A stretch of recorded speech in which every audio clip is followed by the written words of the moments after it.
السلام عليكم ورحمة الله وبركاته. 7 أحلام في المنام بتبشرك بقضاء دينك بأمر الله تعالى.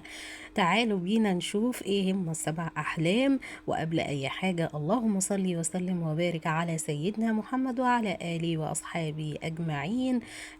أول حاجة من الأحلام اللي بتبشرك قضاء الدين بأمر الله تعالى هي رؤية قراءة القرآن في المنام، وقراءة القرآن بصوت جميل وصوت واضح، صوت مرتفع، صوت عالي، من الرؤى الطيبة والمبشرة جدا، واللي بتبشر بقضاء الدين كمان بتبشر بالسعادة وتحقيق الأمنيات والطموحات اللي بيسعى ليها الرائي. كمان لو شفت نفسك بتتلو القرآن على أشخاص، فدي برضو من الرؤى الطيبة والمحمودة واللي بتدل على قضاء الدين بأمر الله تعالى.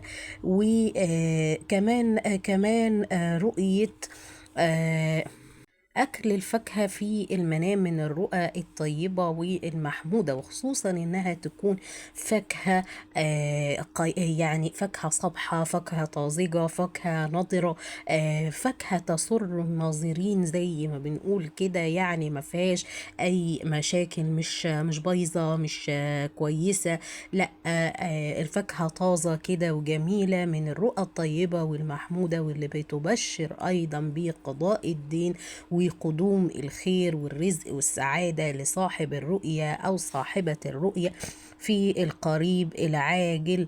وخصوصا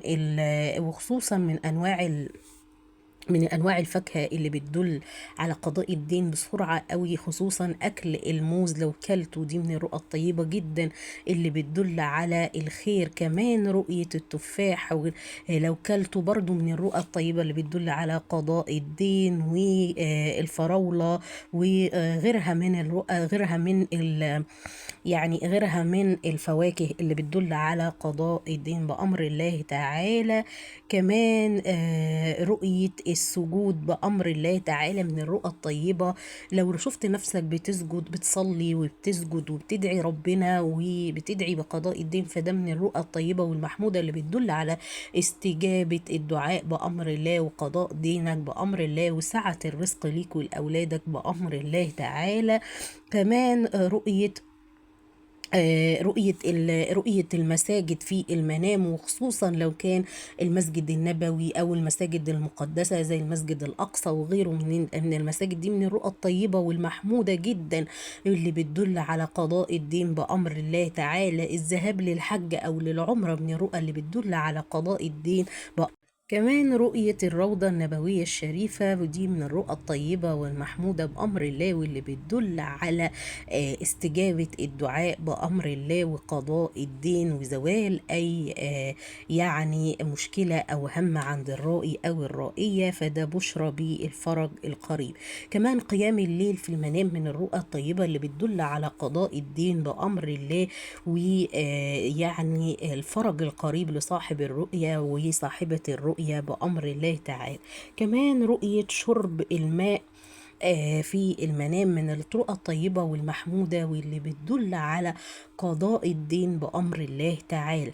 كمان رؤية الماء، رؤية شرب اللبن أو الحليب، سواء كان حليب طازة، حليب رايب، دي برضو من الرؤى الطيبة والمحمودة واللي بتبشر بقضاء الدين بأمر الله تعالى، والله تعالى أعلى وأعلم.